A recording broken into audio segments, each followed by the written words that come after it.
Hey everybody, it's John Suntress from Word Balloon. Before we get into this episode, if you're listening to this via Libsyn and the Libsyn subscription RSS feed, this is an important announcement. Word Balloon is leaving Libsyn. I am now putting current episodes at Blog Talk Radio, BLOGTALKRADIO. Go to blogtalkradio.com, search for Word Balloon. You will find my podcast. Resubscribe at the Blog Talk Radio platform. If you're hearing this, you are hearing new episodes, but you've missed at least 60 episodes in the last 9 months since the Denny O'Neil Out from Batman's Shadow podcast. So I want you to get the current information. I want you to get the current shows. The way to do it is leaving Libsyn and going to Blog Talk Radio. So the Libsyn feed will remain active for another month or so, and I will continue to post these kinds of messages at the beginning of the show for the Libsyn feed to direct you people that might still be on the old feed and not realize that we've moved. That also means, unfortunately, that the Word Balloon app through Libsyn will no longer be valid once I close the Libsyn account. I want to give you all as much advance notice as possible and give you a sample of what you've been missing the last 9 months. But I also want to direct you to change to Blog Talk Radio to get all the current Word Balloon episodes going all the way back to the beginning of this feed in September of 2006. Thank you very much for your listenership. Thank you for your patronage. But it's time to evolve the show, and part of that is moving to Blog Talk Radio. Now, on to this current episode of Word Balloon. I hope you enjoy it. Hey everybody, welcome back to Word Balloon, the comic book conversation show. John Suntress here, a great double feature for you today. 2 panels from Terrificon that are interlinked because of the people on the panels. A great look at Marvel Cosmic, an astronomy class, if you will. And that means it's time for another edition of Word Balloon 101. That's right, everybody's back to school. We're in the groove of classes again as I mill around these hallways. We're going to the observatory now to take a look at the stars and the cosmic world from a Marvel point of view, because 2 great panels happened at Terrificon. Amazing conversations. Very excited to share them with you on today's Word Balloon. First up, a look at the Infinity Gauntlet by the team behind the book, the great Jim Starlin. An incredible conversation with Jim. Also, Ron Lim. Ron Lim, the guy who took over for George Perez pretty quickly as the original Infinity Gauntlet series went underway, and then, of course, the subsequent series. Ron was the go-to artist. And the man who had to make George Perez and Ron Lim look the same, that's inker Joe Rubenstien, a great unsung hero of Marvel's history, and DC's for that matter. We've had Joe on before to talk about OHOTMU, the official Marvel handbook of the Marvel Universe, or the official handbook of the Marvel Universe. I'm getting OHOTMU wrong as far as what the anagram stands for.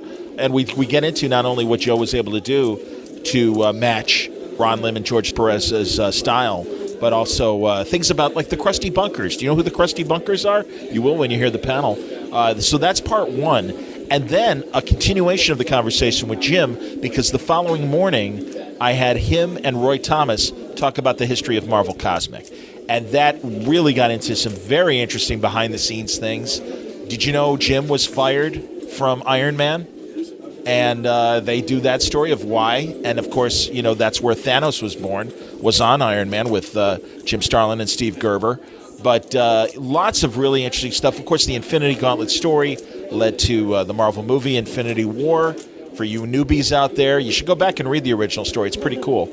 And, no, it's really just great, interesting nuggets of Marvel history from a bunch of guys that actually lived it. So first up again, Jim Starlin, Ron Lim, and Joe Rubenstien talking the Infinity Gauntlet. Then in part 2, it's Jim Starlin and Roy Thomas talking about the history of Marvel Cosmic. All on today's Word Balloon. Word Balloon is brought to you by the League of Word Balloon listeners. Thank you, as always, League, for your support. We're at the beginning of the month, and really it helps to get to the next conventions. New York is coming up in a couple weeks. I will be there. If you're in the New York area, I hope I meet you at the con. Give me a chance to thank you for listening to Word Balloon and supporting Word Balloon over the years. It's a big help. Lots of big developments happening with Word Balloon in the next couple weeks.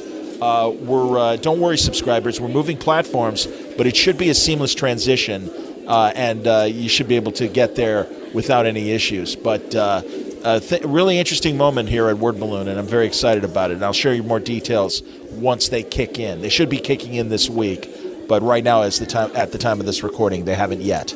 But don't worry, I'll keep you informed. But thank you very much. Do you think Word Balloon is worth $1 a month? Do you think it's worth the price of a comic book a month? Do I provide enough comic book entertainment and information that it enhances what we love about comics in the pop culture world? If you do, if you can afford it, go to patreon.com/wordballoon. You can subscribe to Word Balloon there. I've been giving you advance sneaks of interviews and panels from Terrificon. A lot of stuff is up there now, including the 80th anniversary Superman panel featuring Roger Stern, Jerry Ordway, Paul Kupperberg, Pete Tomasi. Am I forgetting somebody? I don't think so. And then the Robin panel was Denny O'Neil, Mike Barr, Jim Starlin, Pete Tomasi, and Tim Seeley. Both of those conversations right now exclusive only to Patreon subscribers. So if you'd like to subscribe, go to patreon.com/wordballoon or click on the Patreon ad right there on the front page of wordballoon.com. Thank you for your support, League of Word Balloon listeners. This episode of Word Balloon is sponsored by Aftershock Comics, shaking things up at your local comic shop right now with hit series like Animosity from Marguerite Bennett and Raphael De La Tour, Baby Teeth with Donnie Cates and Gary Brown, and A Walk Through Hell by Garth Ennis and Goran Sudzuka, as well as exciting new titles like Hot Lunch Special from Elliot Rayal and Jorge Fornes, Beyonders by Paul Jenkins and Wesley St. Clair, and today's focus, The Art of Jim Starlin by, of course, Jim Starlin. Check out what's rumbling now at AftershockComics.com. We're going to tell you more about The Art of Jim Starlin in just a few minutes. But right now, let's get into our conversation about one of Jim Starlin's great creations, the Thanos and the Infinity Gauntlet, with the creative team behind the original Infinity War comic book. And that was, of course, Jim Starlin, Ron Lim, and Joe Rubenstien. Here they are now, live from Terrificon on Word Balloon. We're doing the Infinity Gauntlet right now. My name's John Suntress. I host a podcast called Word Balloon. Obviously, the Infinity War of Avengers, big thing, and it really started with this incredible story. Yeah, I don't know if you heard about that. Yeah, I don't know if they did something with your story, Jim. But no, this is great. I'm really excited to be talking to these guys who are so important with the Infinity Saga and so many stories. So I'm going to start with the gentleman next to me, inker extraordinaire on so many classic great stories, and the guy that really held the continuity of the Infinity Saga together as it changed artists, Joe Rubenstien, everybody. And then I'll jump over to the artist who has been doing the majority of the Infinity Saga and a lot of other great Marvel works, the great Ron Lim. And then these guys are all responsible for a good deal of Marvel Cosmic, but certainly the writers' contributions speak for themselves. Jim Starlin, everybody.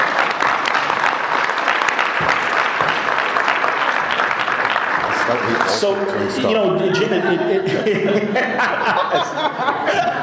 Jim, as Jim encourages more applause, which I understand. It all starts with Thanos, though, Jim. Give him the knee. All right, fine. Okay. So tell us about the creation of Thanos, and it started in Iron Man, correct? Or that again. Iron Man 55, but it started before then. Started in junior college. I took a psychology class, and we had a guest speaker who came in and talked about the Freudian concepts of Thanos and Eros, the lighter and darker sides of human nature. I latched onto the darker side, of course. I'm working on the lighter side now. Alan Davis and I are working on that now. But I came to Marvel, and Thanos was part of my portfolio that got me my first job, which was a 5-page love story that involved Tom the truck driver, Dick the dude, and Wendy the waitress. Alliteration was big back then. Basically, when George Tuska, who was the regular penciler on Iron Man at the time, had to go in for an operation, Roy Thomas asked me to come in with Mike Friedrichs and do a fill-in issue, and that's when I pulled out Thanos and Drax and put them into the book, and then we did the second issue. with Steve Gerber, and Stan hated it and fired both me and Gerber. So it was an inauspicious beginning. It worked out okay in the end. Have you had a chance to remind Stan in recent years? You know, you fired me over Thanos. He's fired me a couple of times. I'm sure even he remembers at this point. Talk, Joe. Yeah, by all means. I have a question for Mr. Starlin. Did you want to be a writer who drew, somebody who drew other people's stories, or did you always conceive of yourself as doing the whole package? I started off, well, long story. Well, I'll keep it short. You got I started off as a penciler. I wanted to be a penciler. Always wanted to tell stories. And so I contributed to the plots right from the start. Somebody asked me to fill in a couple pages of an Iron Man story, which I drew, and then the script came in and I looked at it, and it was Happy Hogan stepping out of an office and kicking over a trash can, and his line was, "Look what that woman has made me become, a litter bug." And I thought, I think I can do better than this. Then I really enjoyed writing because I realized that you can write 25,000 cavalrymen charged over the globe and not have to draw it. Right. So that sort of got me into the business of writing. What was, both Joe and Ron, what were your first Marvel Cosmic stories? Cosmic stories? Wait. Yeah. Well, the cosmic. Mine was Surfer, actually. Because I was working on Cyforce for the New Universe before that, and then my editor was Craig Anderson, and I said, and I guess Marshall was leaving Surfer, and they're like... Marshall Rogers was leaving Surfer? Okay. Looking for You new and artists. Steve Englehart. Yeah. And then so I said, can I try out? And they're like, yeah, sure, try out. And I was like, oh, it didn't come for like a year for Marvel at that time, so I was like, all right, I tried it out. Not thinking I would get it. Then he called me up and says, you got the book. What? I'm not ready for this. How long were you on Surfer? About 6 years. Wow. Yeah, longest run, forever, yeah. That's awesome, man. Yeah. Jeez. Ron, are you on our Marvel Cosmic panel tomorrow? No. Oh, man. Come on in. Yeah, man. If you, well, again, I don't want to like blow any commissions for you or anything, but if you got time, yeah, man, I think you should be there. Joe, how about your Marvel Cosmic involvement? Well, I think firstly, your first job was, I was the inker. Yeah. Oh, there you go. Okay. And my first cosmic job was Avengers Annual number 7, 2-in-1 annual over this guy. Yeah. So, Wow. So my very first Marvel job was when I was 19 years old, and Mr. Starlin, who I used to think was Jim Starlin, and somebody said, "Oh, look, Jack's brother." Right. No, that's true. I was at a party. Said, "Who's that guy?" It says, "Oh, it's Jim Starlin." But Jim Sparling? I like his work, and but so I'm so glad you're here for multiple reasons. One of which is, you walked up to me at a party and went, "You want to the Avengers Annual?" I went, "Yeah, sure." Why did you ask me to do it? It's like I was hanging out. I was 19. Probably drunk. Okay. No, I'm sure I saw your hard work up at Continuity or something like that, and I thought you'd do a good job. Thank you. I mean, But I probably was drunk. Well, drunk. Unlike the altered state you're in right now. No.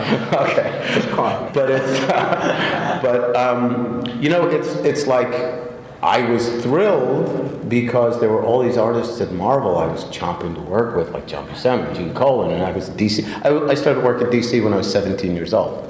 So I was doing that stuff, and then Jim walks up to me, and it's like so many things in life. It's like, yeah, sure, okay. And then you look back, and it's like complete pivotal moment in your life. Everything changed, you know. And I mean, I turned to Steve Lealoha, who was an inker on Jim's work and a wonderful artist. And I went, yes. How come you didn't ink it? He went, I don't know, because I was busy.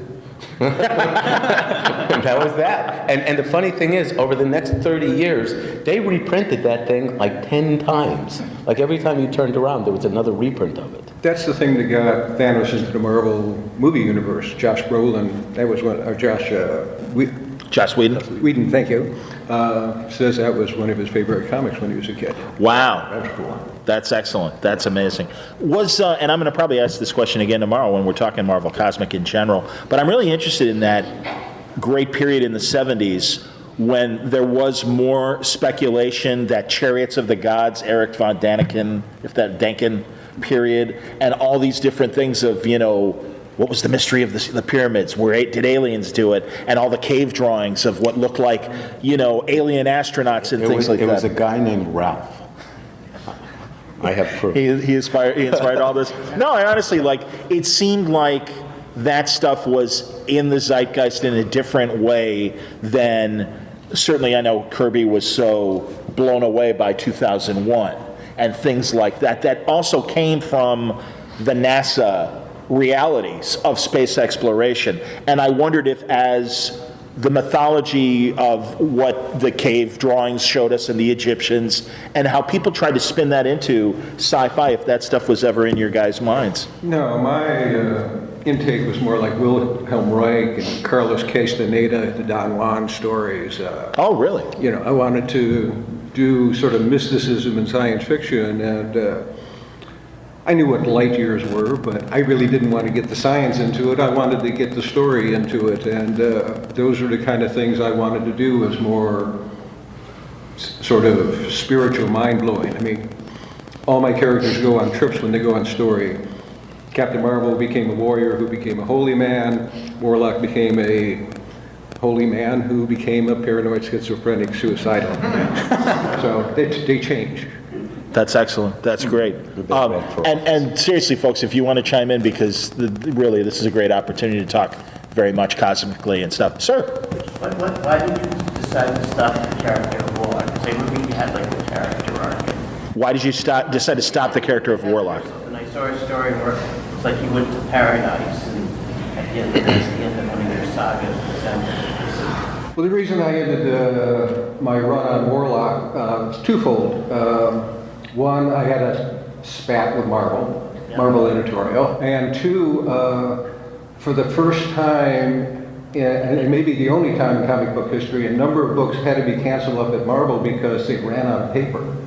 War of the Worlds, Warlock, and I think Luke Cage all got canceled at that point because the Canadian supplier just didn't have any paper for them, and so a number of the low-hanging fruit got snipped and tossed out.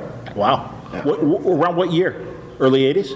No, this was late 70s. This was when late 70s. I was working on Warlock. Okay. It was just after I quit. This all happened. Okay. Yeah. And then you was this the period where Dreadstar and all that stuff came, or was that much later? I think I went over and did Superman for a while first, and okay. No, maybe Dreadstar did come in after that, because I was working. I'm a little hazy on the things, and plus I've been working on Dreadstar for the last 3 months. So outstanding. Good to hear. Fixing up the things for a massive reprint. That's fantastic. But I'm really bad at years. So okay, man. It's all good. You'd have to ask somebody else. No problem. What's the name of the character, the tall guy with the Syzygy. Syzygy. He was one day Jim Starlin walks up to me and says, "I need you to pose for me, but here, get in your underwear and put this towel on." And he made the mistake of coming into my studio. Yeah. And I couldn't afford to pay him that much to take the pictures, but there's a whole set of me going, and I mean, in the pictures, my character's like a generous 5'5", and then when he gets exploded, what do I go, 6'4" or something? You're up to 7 feet. So I don't use you for the reference after that. No.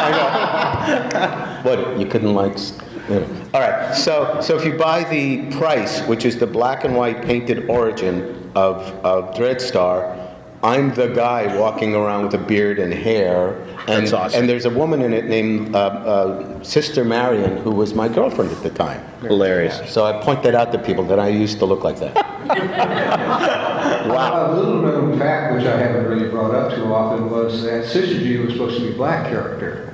And I actually had somebody coming in that day that Joe showed up, but he couldn't make it. And at the last moment, because of the things, Syzygy became a white guy because Joe is. My model didn't show. I was could have working gone with black. photo reference at that point. Yeah. That's excellent. Now, Sunday, we're going to do a Robin panel and get into Jim's run at DC and the death of Jason Todd and all of that stuff.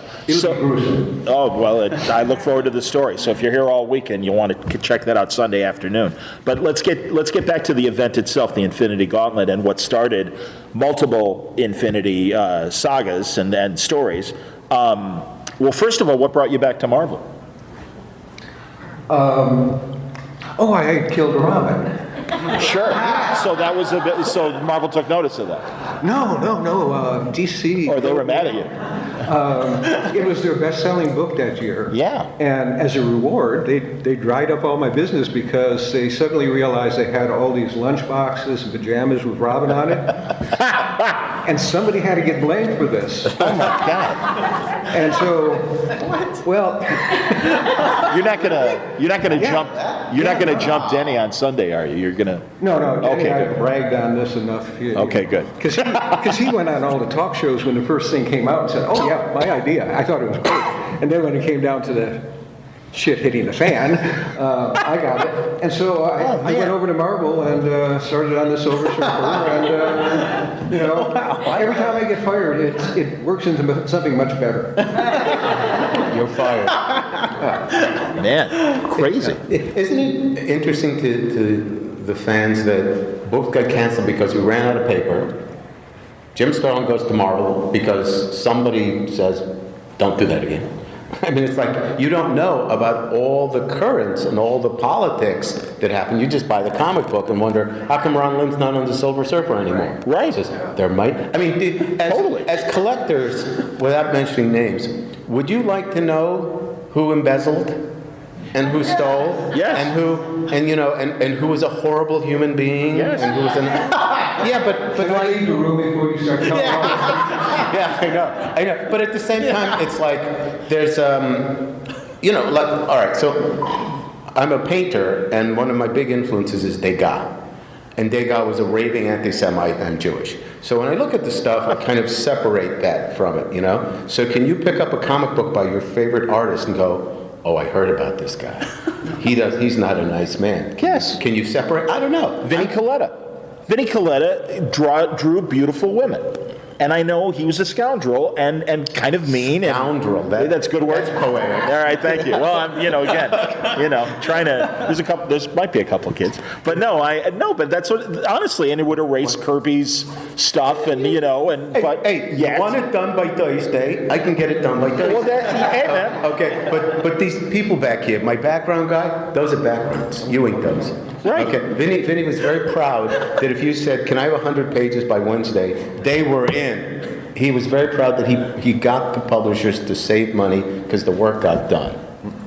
I wondered, Ron, if in fact you coming in, because the Infinity Gauntlet started with Perez and then went to you. Yeah. Because I know, is everyone aware of the phrase the crusty bunkers? And Joe, I don't know if you were a crusty I was a bunker. crusty bunker. Joe's a crusty. And Ron, I don't know. occasionally. Right. Okay, there you go. So, But and I've had Ron, were you basically, and actually, Joe and Jim, and explained what crusty bunkers were.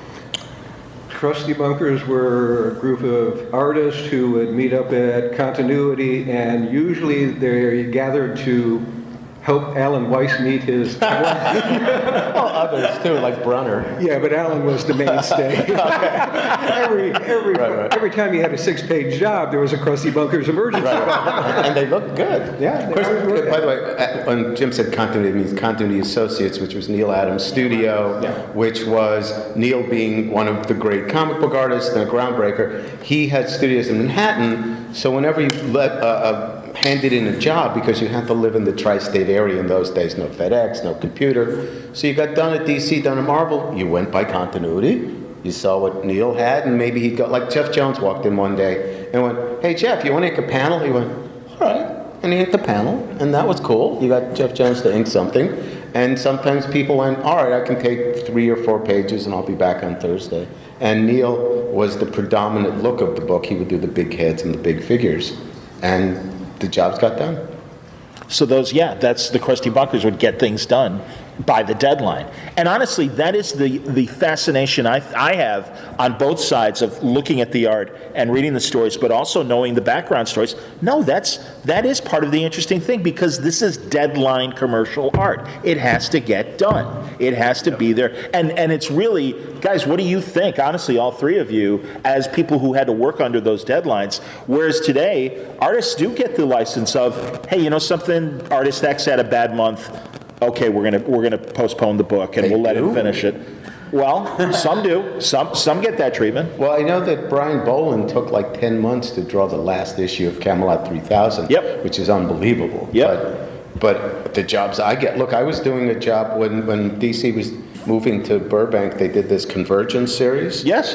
And they said, I had my own book called World's Finest, and then they needed me for 2 late books. And they went, okay, can you, and you know, the computers have made life harder, not easier. Because it's like, can you get us a page by 4 o'clock? Okay, fine. It's just, all right, can you get us one by 7? Okay, fine. It's just, we really need another page by midnight. It's like, whoa, you know. And so I didn't know people could actually take their time these days, because it'll wear you down. The thing with comic books is, they're a lot of fun. It's great. It's a childhood fantasy. It's what you always wanted to do. It's better than working for a living. Oh yeah, and can you do 10 pages by Monday? I was from Detroit in the assembly line, so I worked into this easily. I understand. Okay. So Ron, both as today's deadline thing, but also getting into how you got the job, because again, it started with George Perez, Right. And then all of a sudden it was co-drawn by you and Right. Joe, of course, doing the inking, and Yeah. then by issue 3, it was you till the end. Yeah. And then the subsequent series. Well, I mean, I worked with Jim and all this stuff leading up to Gauntlet. And so I was a little disappointed not being able to do Gauntlet, but I understood because it's George Perez, right? I mean, he's the artist I grew up reading, as Sure. well. So, but when Craig Anderson, the editor, called me and said, you want to finish up, the series, I'm like, well, heck yeah. So yeah, well, so, I mean, What just happened to kind of George? What? What happened Yeah, to what? George? Any idea, guys? Jim? I don't know. Uh-oh. To this day, I don't know the true story. Uh-oh. I mean, Story I heard, he quit to become an actor. Really? Yeah, he had been doing some off-Broadway stuff, and he quit. At least that's what he told Craig, and Craig told me. He played both Lionels on the Jeffersons. So that's all Nice. I know about it. I've never actually asked him about it. That's a I while, so haven't you don't seen know him all either. that. I haven't seen him all that many times since then. Yeah. He's usually been in the crowd. And, I only see him passing. That's it. Yeah. So yeah, I don't know. Well, the guy who kept it, I was just going to say, you really have to hand it to Joe as the inker, because the look of the book, and honestly, to prepare for this and everything, I was rereading it and stuff, I didn't notice any Well, sort of difference whatsoever. Well, let me ask you, Ron, did you do anything to try and blend in? No, I mean, Aping did- George's did you- style at all? I Or? didn't really, no, No, really, it definitely yeah. wasn't George, but Yeah. did you say, all right, well, I got to draw this version of... Well, I looked at his pages for reference, just to keep things in continuity correct. And did you feel the need to put in any more details like George did, or you did the amount of details it's you're not- always comfortable with? Yeah, no, I just do normal. Okay. I don't Well, let you thanks make- a lot. Well, no, I worked with George on a Surfer Superman story. Right. And he just loves that detail. I mean, he just loves it. He's like, I asked him, I said, that, like, he drew Dr. Strange's house one day. I was Right. like, dude, there's so much stuff in there.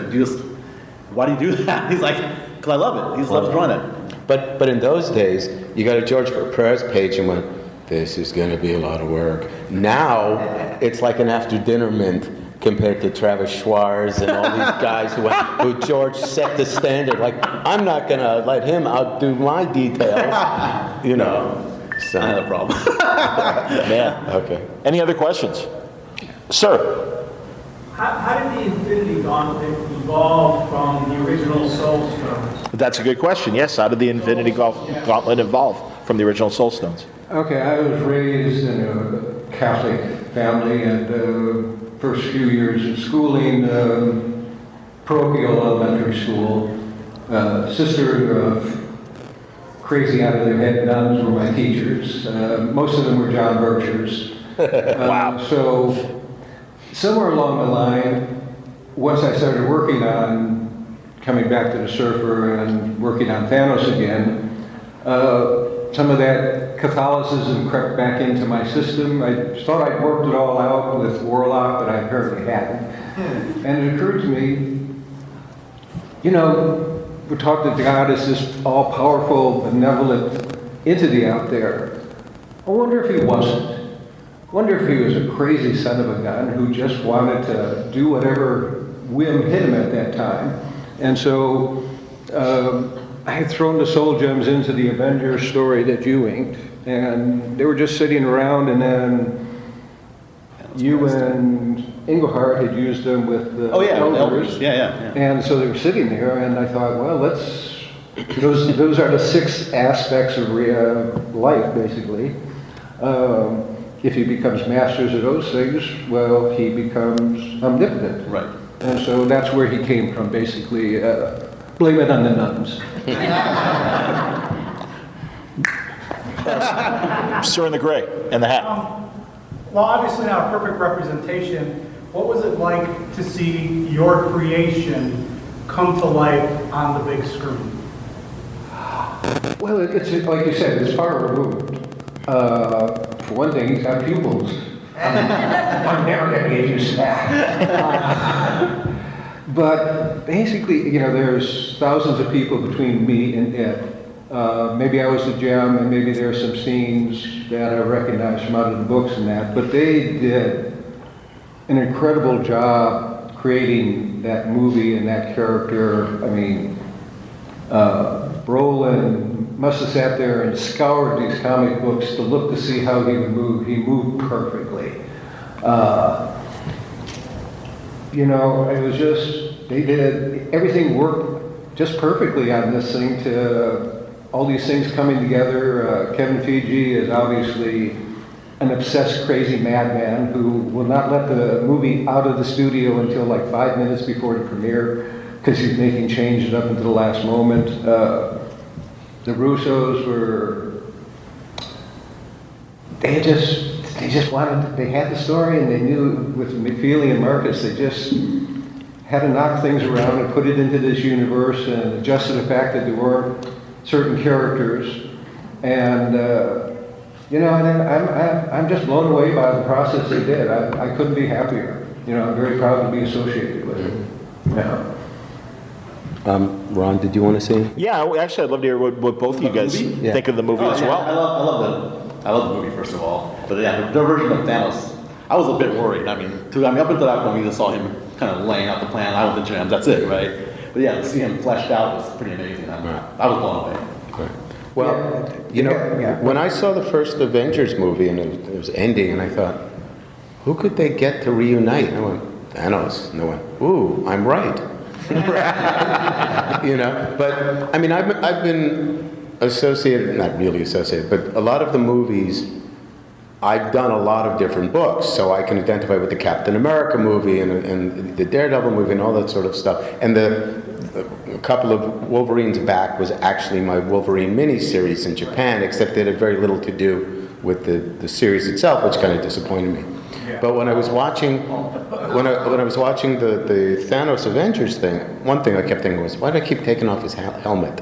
It's a cool helmet. But I thought this was the really first time I sat there and went, wow. Why didn't we do that in the book? Why did he need that armor at the end? Well, but you did it at the end. Yeah, you had it at the end. But I looked at it and went, wow, it's my comic book. I saw Thanos beating up on the Avengers. I went, took 43 years, but I recognize this. Because that's how long ago it was. No, 41 years because I was 19. So yeah.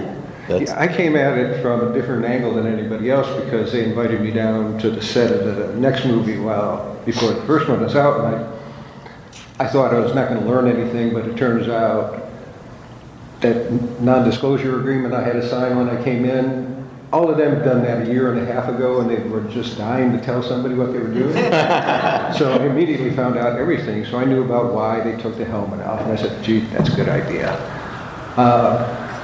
What happened like about 2 weeks before the movie came out, though, they told me that they had a half hour of the Thanos backstory that they were going to have to cut out because it was going to be a 3-hour movie. And I had just been on a plane where I watched the Justice League movie, and I thought, oh God, you take out Thanos' backstory, it's going to be the Justice League movie. And I was horrified. So I show up at this premiere, and I'm thinking of nothing but Bob Kane. Now, remember the Batman series in the 1960s? It was the antithesis of everything Bob Kane had done, but he was getting a piece of it, so he probably had to say, I loved it. And all I could think of, I'm going to hate this movie. And I'm going to have to get out there in public and go, I love it. And I just wasn't sure I could do it. And then the movie, we went to see the premiere, and I went, woo! I ducked that bullet. Yeah, you know, it is, again, rereading, and just Thanos in general, the love affair with death. And again, I understand NDAs. We don't know what's coming in the second movie, but it's too bad that there isn't room for that. Well, I can talk about this because other people have talked about it openly. The Marvel universe, cinematic universe, is not ready for the abstract entities yet, like Eternity or Mistress Death. I imagine that's going to change as more of these Doctor Strange movies come out. Hopefully. That's why they decided not to use Mistress Death. Okay. And back to one of our Silver Surfer things for a motivation. Yeah, that's right, yeah. So, there was reasons for what they were doing. They were working a lot of different moving parts into this box. 19 movies. They absolutely. Yes. And basically, for what they had to work with, I think they did a fine job. How many of all of us had friends that aren't into it like we are and said, I hear this Infinity War is really cool. Should I see it? And it's like, no, because it's chapter 20 or chapter 19. You won't. I mean, there's a level of appreciation that's not going to be there. And I honestly, it's almost like a lab experiment of, oh, your mom went and saw Infinity War? What did she think? Did she understand what was happening, or was she just like... You're like a C blocker, aren't you? I've actually talked to a number of people who have never been to a Marvel movie before, but went to see it. And they loved it? Yeah, all right, it's great. Okay, Right. all right. By the way, I'm like this with the trees, you know that. All right. No, but I mean, it's great. It's great. It's an action thing, and But on a tangent, when Jim said that he went down to see the set, I was reminded. Len told me that he went down to see a Wolverine movie being filmed, and he said it was the scene where Hugh Jackman gets out of bed and stands naked, looking out at the window, and he went, "I've seen Hugh Jackman's ass more than I ever want to," and I thought there's a lot of people who will disagree with you on that understand. one. Yeah, totally. I like that you called me a C blocker. That's fantastic. Joe, I appreciate that. That's the only person who appreciated less than Len was the makeup artist. The fluffer, please. Yeah. All right, we'll leave it at that. I'm sorry. Sir, we'll get you next, but go ahead, sir. Dracula. Yeah, Dracula. The point that you brought up about death, that was actually part of my favorite part of the whole Thanos mythos. Oh, God, yeah. Gauntlet, and how he's not just someone who wants to destroy everything, but he's doing it for a purpose to impress and capture his lady love. And the fact exactly. that it was missing in the movie, that was such a big thing that kind of caught me, and now I know why. So.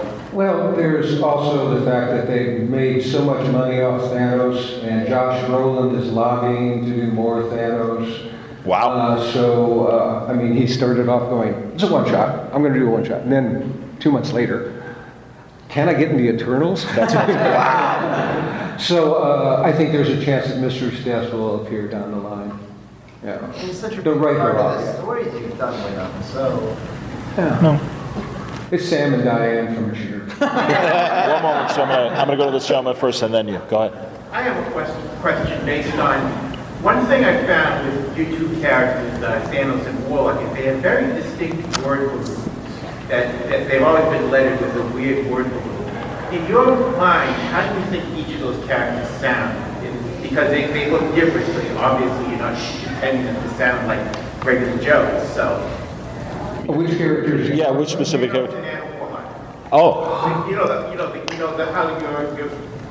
the balloons were always styled very differently from the regular model. Okay, I think Adam Warlock sounds and looks like Matthew McConaughey. Okay. All right. I was almost certain when I saw that Peter Dinklage was in the Avengers movie. Yeah. And they had him at IMDb without the credit underneath which character he played. I was sure he was going to be Pip. That's true. Yeah, no kidding. Exactly. Eros, I've never given any thought to. I'll have to give some thought to on that one. And I got to tell you, Brolin was not on my radar at all as Thanos. I was picturing somebody, I thought it was just going to be a voiceover part. So I was picturing like a post-cancerous Arnold Schwarzenegger. Idris Elba, I thought would have been terrific at it. But, you know, I can't imagine anybody but Brolin at this point. And it's not because he hugged me. Was it great? Oh, it was. Really? Okay. Sir. I know there's going to be like a Miss Marvel or Captain Marvel movie. Is there going to be any reference to the original? Marvel. Marvel? Will there be a Marvel reference in the Captain Marvel movie? I understand. Well, I've heard that Jude Law is playing, inside IMDb, it's listed as Walter Lang, which was Marvel in the original comic books, but everybody else keeps referring to him as Marvel, so apparently he's in there. Wow. Oh yeah, and I was going to just say one thing. I loved when they called the first Marvel graphic novel. I loved it. Yeah, we're definitely going to get into the death of Marvel tomorrow when we talk Marvel Cosmic and everything. Absolutely. So, so from an art standpoint, guys, Ron and Joe, was it tougher when it is this kind of big epic and there are dozens of characters and stuff? You know, Is it more difficult to draw than a regular comic? Yeah, than a regular. Yeah, I mean, there's so many characters in there. Right. You keep track of everybody. The hardest part actually is keeping track of what costumes they're wearing at that current time. Well, and that's what I was going to ask. I kept drawing the Thing, and all of a sudden they came out, they put a helmet on his head. I was like, what? Oh, that's right. That's when he was scarred. He got scarred by Wolverine. Right, So I was like, I right. know how- Well, and the Hulk in that brown outfit, Oh, yeah. and of course, Yeah. this is Intelligent Hulk. Yeah. So- all that stuff is just more technical stuff, just getting costume reference. Other than that. Well, I mean, I count on my pencilers actually getting it right, but but Joe? but when I was doing the official handbook of the Marvel Universe, which was like our encyclopedia over the course of 20 years, and I would get this character tank with all this busy costume, I'd go look at the reference, and invariably it was designed by George Perez. Did Jim draw Thanos for Ohatmu? Oh no! drew You Thanos? got ripped off. We used a drawing of yours that was traced. So I don't know. Wow! I don't know that you got paid for it. Hey man, Right. You know, I thought I did. we'll call CB. No, it's- CB's here. We'll let The one with the big head, the head's too big, right? I think I drew it. Did you? I think it's the one that came like out of the Avengers annual. But as I thought about it years later, I suddenly realized they kept giving me photostats of pencilers' work to trace and ink, and I went, these guys weren't getting paid. Wow. You guys were getting ripped off. Wow. No, I think All right. Well, I think I did. All right. I mean, I'm the first one to knock Marvel, but in this particular case, I don't think they actually did anything wrong. I'll tell you one story, and I know Jim Shooter can be a very controversial figure. People have stories, and all, and he's always been a good guy to me. There was a movie called Labyrinth starring David Bowie, yeah. right? And they did a comic book adaptation by the incredibly gorgeous, wonderful John Buscema, and they were doing a coloring book of it. And Jim said, "So how are you doing this?" He says, "Oh, we're going to trace the pencils. We don't have to pay anybody." And he went, "No, you're going to pay John Buscema." Good. You know, so That's cool. my experience is he was looking out for people because you know what they took. That was My official handbook of the Marvel Universe. They took it and did a 500-page role-playing game like Dungeons and Dragons, right? And I found this thing and I went up tomorrow. I went, "Can I get some money for this?" And they went, "No, it's not in your contract." Now in those days they used to pay an inker like $23 a page for reprint. Wow. So now we're talking a couple of $1,000, right? Sure. But no, it's not in your contract. I went, "Well, can you give me $1 just as sort of a token?" And I went, "No, we got you." How about a copy of the game? Yeah, Probably not. Yeah, probably not. every Wolverine T-shirt I've ever owned, I bought at Target. I believe that. Yeah. So was it an easy pitch for the Infinity Gauntlet? And who was the editor-in-chief? Craig Anderson was the editor, and was it Tom? Tom DeFalco, right? DeFalco, Tom at okay. that point, and Tom didn't pay any attention to it. I mean, Marvel's owned by a Permaletter group at that point, and they were trying to squeeze every cent they could out of your readerships. Okay, I'm a writer. I just made that up. So this was a time when the X-Men, each X-Men had his own book, or at least a miniseries and that. So anything that sold, they wanted more of. And we did well on the Surfer. Yeah. The sales went up, and they said, we want a spin-off, so we did the Thanos Quest, and initial sales on the Thanos Quest were so good that they wanted something more before even that came out. Oh, is that right? Yeah, because you were still penciling up all those damn heads and at the end. Oh, yeah, that's right. They said, okay, we're on to the next one. So I think that was possibly one of the reasons they did do George, is because you were still busy on Thanos Quest. Oh, was I? Oh, maybe I was. Yeah, because it came out. There's so much stuff going on at that time. Draw faster. Yeah. So it was, basically they wanted, the Infinity Gauntlet happened because Marvel couldn't figure out a way to pick you up and shake you until all your chains came out. So they hired me to do that. Any other questions? Kid over there. Hello? Yeah. Oh, sir. Absolutely. I was wondering how you write such a complex character like Thanos, because there's so much to him. Well, he's developed over 40 some odd years. Basically, every time I go back to him, I want to add another little facet to him.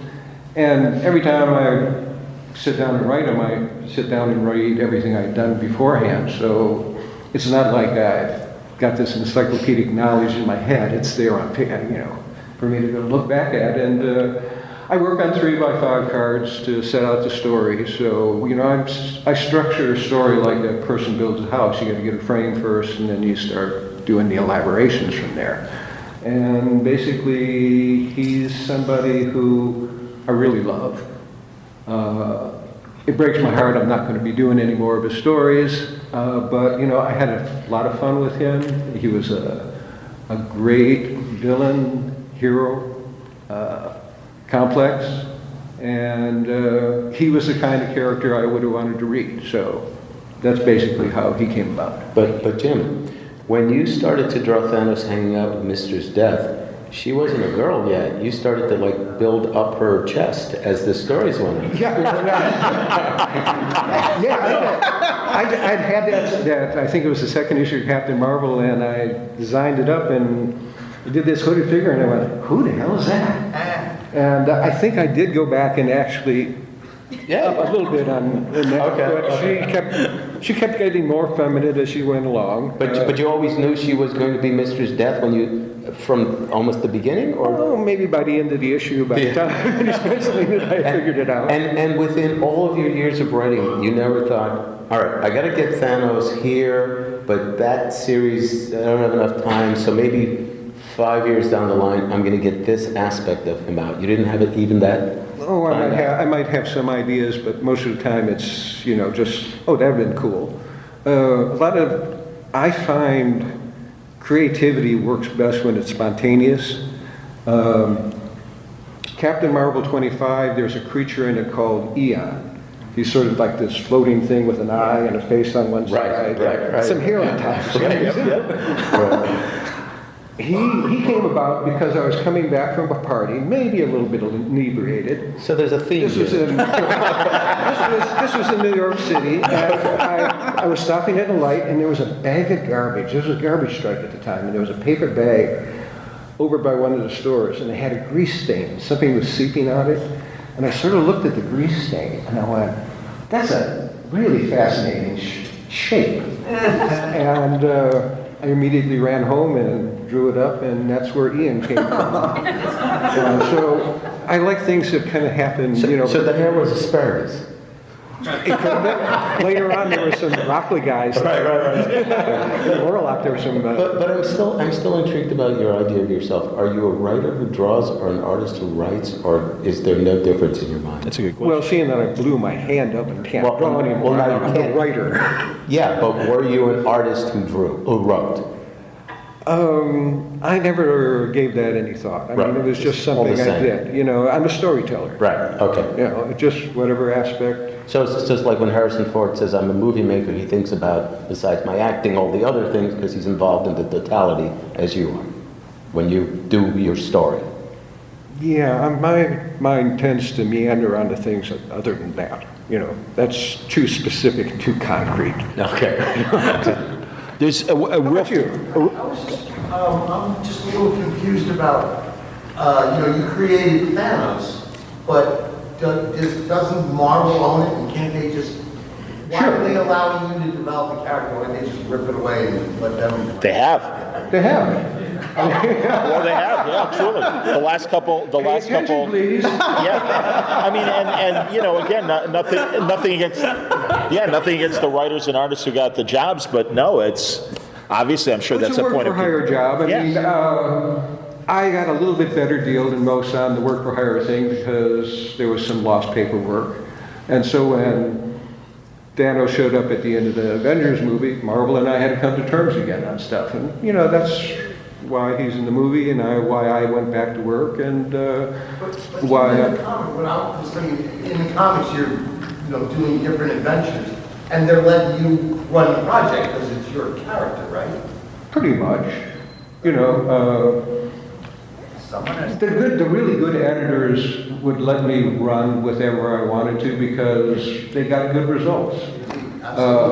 Archie Goodwin and I worked together for many, many years because he worked on the philosophy if it ain't broke, don't try and fix it. And that's why we did Dreadstar for 40 some odd, or at least 30 before Marvel stopped paying me. That's another story. But basically, they let me do Thanos. Nobody else wanted to do Thanos. He wasn't he wasn't like he is now. He was a cult character. I think Dan Jurgens and John Romita used him once up before the Infinity Gauntlet. Afterwards, Mark Waid had to use him in a Kazar story because it was X-Men's character that they had in the story originally. They couldn't use the X-Men character, so Adam or one of the Kuberts had to redraw all the X-Men guys into Thanos. What? So it's Thanos versus Kazar, which I always thought was kind of one-sided.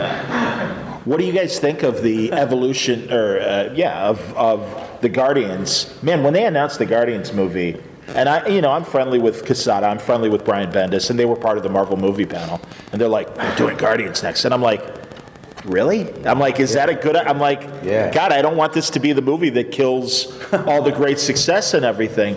So, what did you guys think when they are like, oh, we're, really getting into... They started off with Iron Man. I mean, that was pretty weird. Oh, well, I understand, Jim, and you're right about that, because he really was an God, they canceled him a couple times. They turned him into a kid. A teenager and stuff. I don't think he was even a C-level character at the time. Yeah. So, I understand. But so no difference in terms of when it was, why not the Guardians or whatever? Well, the Guardians had a nice run there for a while under Atlantis and Landing. Is that their name? Yes. I mean, that was a fairly successful book. Abnett and Landing, It actually made more sense than Iron Man. Because, not a lot of people in the general audience knew it, but a lot of folks had read those books and Gunn was among them. So, fair enough. But I'm with you. I thought, Guardians of the Galaxy? Really? Yeah. And then it came out, and of course it was fantastic. Somebody on Facebook wrote today, when's the last time you saw really good comedy, really laugh out loud comedy? Guardians of the Galaxy #1. You don't stop laughing. This stuff's wonderful. Yeah. I thought it was original Guardians. I thought it was like... Right, me too. At first I'm like, no sense at all. Vance Astro's going to be in a movie? Okay. I thought those guys, okay. I was looking forward to the fat guy. Charlie, That's awesome. Sir? What I was going to ask is, as much as I loved Infinity War, one of the things I didn't get in it was that amazing cosmic fortress that Thanos had in the Infinity Gauntlet. Did you create it, or did both of you? I'm just curious, because that was amazing. George designed that before I started drawing that. Yeah, I think I gave their stairs. I mean, we set up some parameters. There was a death head, but basically that was his design. Jim, did you write Marvel style? There's always that talk of full script versus Marvel style. I did full scripts on it. Okay. Somewhere along the line, I gave up on Marvel style. And building on what Joe asked about Death and how Death became more womanly as you progressed, I also loved that character that Thanos creates, and I can't remember her name. Taraxa, yes. I always forget about her. People have been bringing her up and reminding me. I forgot about that. I did too. It was great to reread that.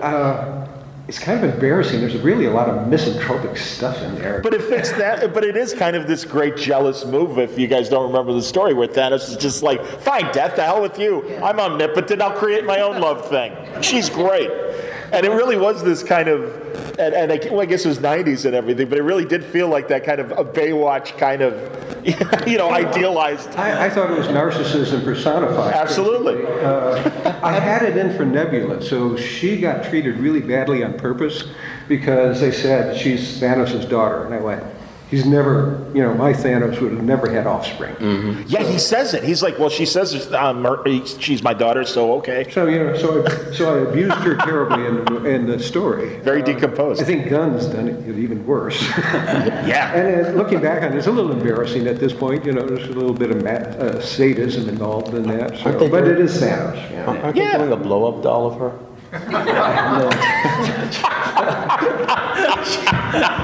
Because haven't we all at some point made up our own lover? Anyway, go ahead. Oh my. Okay, fine. All right, now we're getting dangerous. Sir, right there, and then you. So last week I was at Joe in Boston, and I went to the John Byrne camp. Oh, I'm sorry. Uh-oh. The stories he talked about was that morning, CB had reached out to him maybe for a project. Well, CB's here this weekend. Has he talked to you? Me? Yes, Jim. I haven't talked to John Byrne in years. No. He was asking if CB went to Byrne and said, "Hey, let's maybe try and do something new for Marvel." Has CB reached out? CB Cebulski, current editor-in-chief, reached out to you? Oh, no. Okay. I don't. Okay, I found out his name now. Okay. I'm doing a panel with him tomorrow. I can arrange an introduction. No. Sir. I was just wondering, because you created Thanos, and you said earlier that you loved Thanos himself when making him.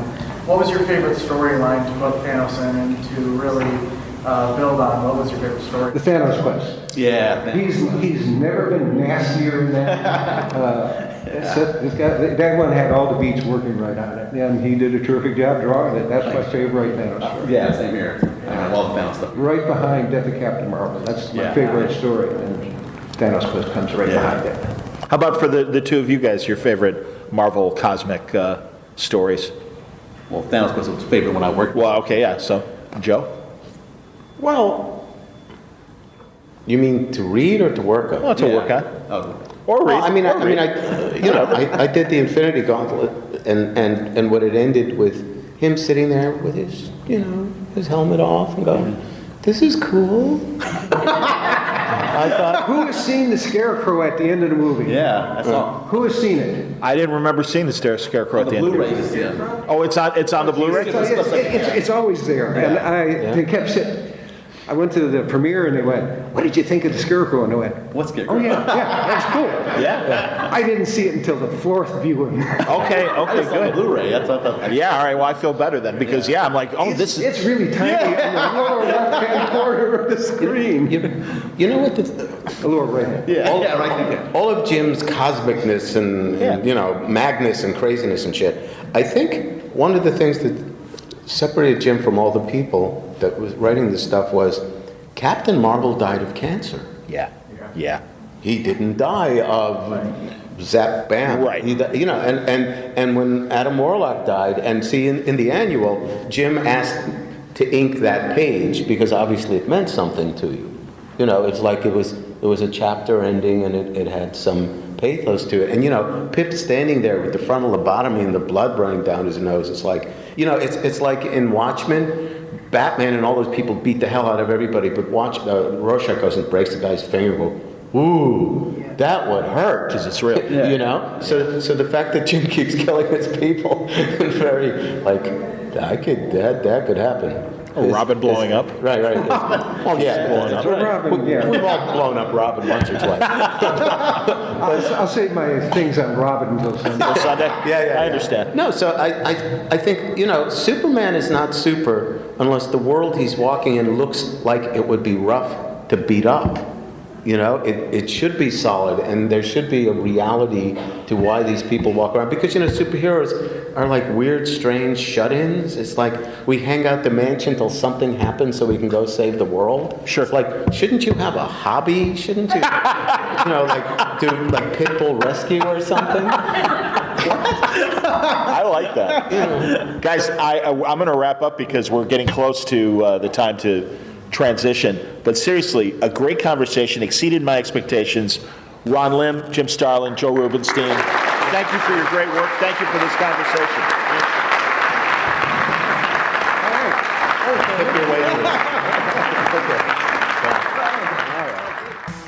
Okay, we're between lectures, so let's take a bathroom break, maybe check our hair in the mirror. I never do that. I should do that much more often. Sometimes I know you guys look at me and it looks like I just came out of an explosion or something like that. Anyway, this episode of Word Balloon is brought to you by Aftershock Comics. Now, we've been talking a lot about a lot of the great Aftershock books that are out right now. One of them is The Art of Jim Starlin. It's the first time that Aftershock has printed this book. Let me give you the description. With his creations Thanos, Gamora, and Drax the Destroyer occupying such prominent roles in Marvel's cinematic universe, the father of the cosmic soap opera, Jim Starlin's name is synonymous with larger-than-life epics, which is why Aftershock is proud to bring back into print this epic 320-page retrospective on the career of one of the most popular and prolific comic book artists of the last 40 years, covering everything from his humble beginnings to his rise as one of the industry's top creative talents. This oversized volume includes glimpses into Starlin's files and sketchbooks, as well as images of his personal favorites with insights into his life and creative process. The first edition of this volume sold out instantly. Don't be caught short this time. Make sure you order through your local comic shop The Art of Jim Starlin. The diamond code is available at aftershockcomics.com, and just check it out, and you can get it now. Think about The Art of Jim Starlin from Aftershock Comics. All right, now let's get into our next session. Everybody have enough to hit the water fountain? You're all right? You're rehydrated and everything? Because we're into our second lecture now about Marvel Cosmic, going back to the history. And it's timey-wimey that some of this conversation obviously takes place before the Infinity Gauntlet. But we mentioned some things that happened on the Infinity Gauntlet panel, and they come up again with Roy Thomas and Jim in this version of a talk about Marvel Cosmic. Great stuff, great behind-the-scenes stuff at Marvel. Honestly, I was so pleased at the level of candor that the creatives had at Terrificon. And, these guys are into their careers, and it's not like, hey, you don't like me now? Boo-hoo. Too late. The body of work is there. And I think that's what made for such interesting conversations on these panels. But truly, I was so happy to be a fly on the wall, as I say during this session, because Roy and Jim really get into why books were dropped, why creative teams changed, lots of stuff about the history of Captain Marvel and the Kree Skrull War, and so many other interesting facets from Roy. And then building on that when, Jim came on and put his stamp on Captain Marvel and the Captain Marvel saga and everything that followed.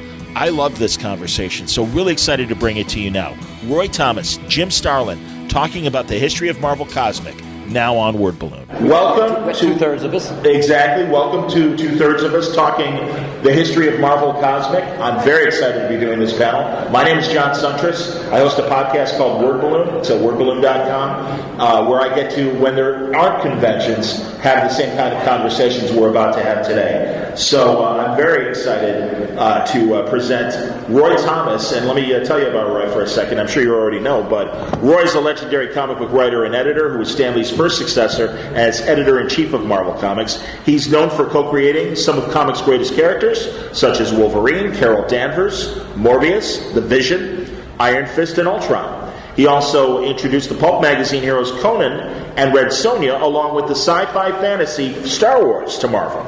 Roy's had lengthy writing stints on Marvel's X-Men and Avengers, and DC Comics All-Star Squadron and Infinity Incorporated. Among many other titles, books, and a couple of movies, he was inducted into the Will Eisner Comic Book Hall of Fame in 2011 and currently edits the comic history magazine Alter Ego and works with Stan Lee on the Spider-Man newspaper strip. Ladies and gentlemen, the legendary Rascally Roy Thomas.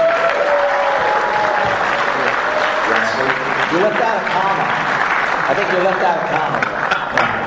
Page 10. No, but that's the kind of career you've had. We're holding the space till when Jim Starlin gets here. We'll stop. Absolutely, yes. Jim will be joining us, and we'll tell you all the real stuff about him until he gets here. And then there he is. Excellent. Excellent. I'll give the introduction as he's walking up.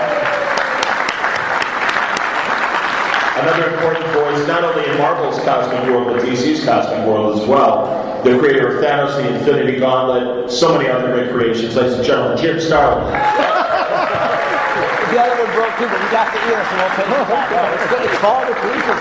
Now I'm recording the audio. Let's smash it up right here to for the people who aren't watching this, John Cimino, who is Roy's guy, brought up this wonderful bust of Thanos, and Jim Starlin, who made that bust?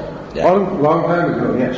Oh, okay, he did. Jim, was it 73, 74? Somewhere around the time I was doing Warlock, I think we did this little bust up. Yeah, I think probably 74. I was out in California, so it would have been around 72 or 73. Oh, you weren't there in New York at the time? I think I did it in the, I did in California, and then brought them back. I came back shortly. I thought I had a feeling I got it from you in person. Yeah, because I'm pretty sure I brought some back, and there's a bronze one of this. There's two bronzes running around also. And I just got this thing. They got this. This was Hydrostone. Hydrostone. All these doesn't exactly do impact really well. Well, it mentioned that when Jim gave this to me, it's got a number under it. It's number 100 or something like this, whatever. Oh, it's and Jim Salikoff. Who's it? Ralph Macchio told me the other day. He has one of them. Okay. But what happened is Jim gave me this. I was, really, flattered. I didn't know anybody else had one, but anyway, I got one. And so I thought I'm going to really protect it. So it was starting to rain a little outside of New York, or Madison Avenue. So I go out and I get really lucky. I hail a cab, just as it's starting to kind of drizzle. I think I'm going to get this home instead of going to the subway or something. I'm going to protect it. So I'm going to get in. So I hail a cab. Cab pulls over. I get in and knock off one of the little ears, or what would you call it, of the mask on it, so it fell down the New York street with the rain, so I couldn't retrieve it. But I protected. That's, so I said, 43, 44, 5 years. Wow. Sitting there, on top of a mantle or whatever, always in my office there somewhere. And just now when we were dragging it around, the other thing ear fell off. But this one we have, so we'll be able to glue that back on as soon as we get out to California and everything. It's the nature of being an editor. Yeah. I should find some rock outside and stick that on to sort of even it out. But, Jim, have you done other sculpts of things you've created? Not too much. Nothing that survived. Okay. It was a spell I was going through out in California, so the people liked it, and they did me a bronze cast and kept for themselves. And strangely enough, this particular ear on the bronze cast, there's a little bit of decay on it. So, what, you mean this version or all of them? On the bronze version, there's a little bit of decay on it that I haven't been able to get off. Wow. Okay, back on to something. Okay, we're here for. This is the first time I think this is, I don't know if I've ever been exhibited, because I certainly never taken it. I got to take a picture before you take it away. Absolutely. Yeah. What's incredible? We had a picture taken this morning while it still had one ear in it. Well, and we're going to talk about the history of Marvel Cosmic, which you can obviously argue began with Fantastic Four #1, because it was a space shot that gave the Four their powers. So, Cosmic Rays. What are they? We don't know. We just call them Cosmic Rays. But Roy, I asked Jim this last time when we were talking about the Infinity Gauntlet.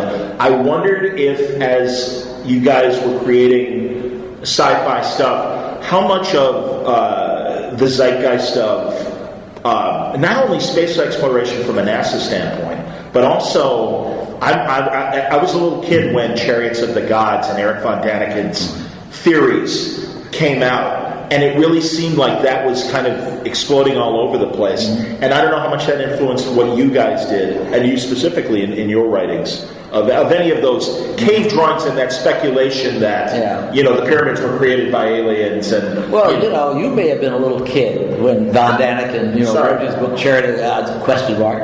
But I was an adult already, so it didn't influence my comics writing very much, except that I came up with a story like that called Man Gods Beyond the Stars or something. I ended up having Doug Munch write the story for one of those black and white books, and I was real pleased with that. And we were thinking of making that a series. It didn't become one, but we did that, and Alex Nino did a wonderful job, drawing it. So I was very interested in that and liked to do, things with it. I never believed it, particularly. It might be true, might not be, but it's an interesting speculation. But I was always a science fiction fan from. A kid, whatever there was. I was an early member of the science fiction book club from at least the middle 50s or something like this, when I was 13, 14 years old. I remember, in fact, one of the first books I had was This Island Earth. I didn't like the movie version of it, but the book version by Raymond Jones, which became, partly the inspiration, or one of the main inspirations for the Kree Skrull War. The idea that Earth is this little, like a Pacific island in World War II with these two big powers battling it out, and they're just some little island and so forth. And that's why the first chapter of the Kree Skrull War, when Neil and I got into the main part, it became This Battleground Earth. I was doing parodies of all these works, but I read a lot of science fiction, and I liked whether it was low level or the cosmic stuff. I liked it all. Let's get into the Kree Skrull War, because obviously that's one of the great epic stories. It was a way station on the way to what Jim took a couple of steps further. Absolutely. I was actually reading them as a service. Well, oh, that's awesome. That's fantastic. I'm getting subscriptions through the mail, and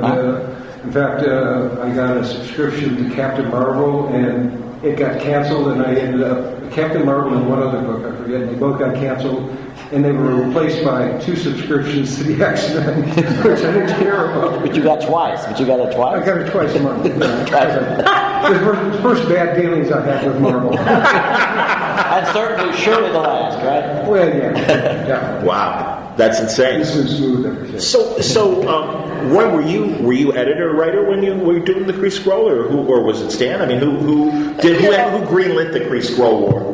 Well, Stan greenlit it because the thing is, he had created with Jack the Kree. I mean, the Skrulls with Fantastic Four number 2, it was pretty old, but the Kree were pretty new. They'd only been introduced to the Fantastic Four a few months before. Okay, he'd done just those 2 or 3 stories with Jack. I'm not trying to cut Jack out. Jack obviously did a lot of the plotting and creating of that too.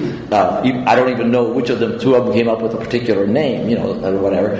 But it suddenly occurred to me, once he had those, even though there had been a couple of other interstellar races in this story or that, but obviously something in the Fantastic Four, like the Skrulls, the Kree. And I went to Stan, I said, that we got these 2 races running, if you don't have any plans to do anything more with them, and he was still writing Fantastic Four, so he could have. I said, I'd like to, have them have a war, and Earth is just like caught in the middle. And he said, Stan made that great, sounds good to me, that was about it. That was it. I wasn't officially the editor or anything like that, but, Stan, didn't really...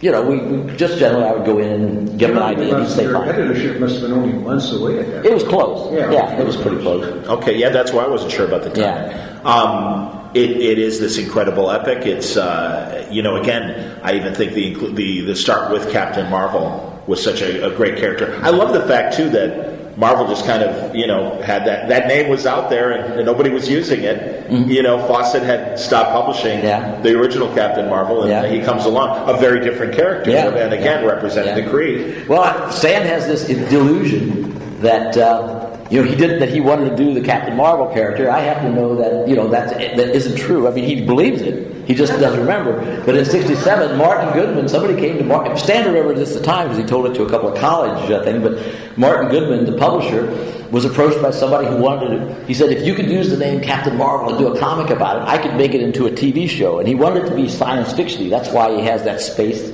I didn't know all those details, some of them until later. I just know that Stan told me Martin Goodman wants me to do a character called Captain Marvel. He didn't mention anything about the TV show. I learned that later. And he said, I don't really want to do it because he said, Captain Marvel it's not like Daredevil. Captain Marvel is still so well known. I mean, I'd get in a cab in New York City in the 60s. And the cabbie would say, and I'd mention for Marvel Comics, he'd say, oh yeah, I love Captain Marvel. Gomer was doing Shazam on Gomer.